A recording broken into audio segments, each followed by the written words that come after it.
Hello, I'm Logan from Rolling Thunder. I'm going to show you how to change your key fobs battery today. So we've got two styles of key fobs. The more common 06 to 2017 key fob, and then this is the later version which came out 2017 for the later bikes.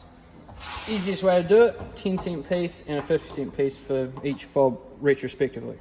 So there's a wee groove here. Insert the 10-cent piece, nice snug fit. Give it a quick twist, pops open. Then you got your wee battery in here.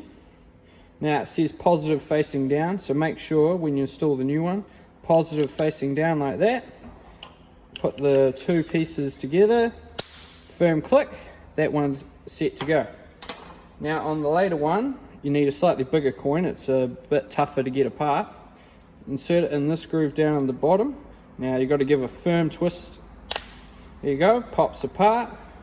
Now this one is the opposite, battery's other way up. So you can see the positive facing up. So you just remove it like so. Install, it doesn't have instructions inside the cases, so make sure positive facing up. So when installed, you can see the positive is visible. Place the cover back on, squeeze together, ready to hit the road.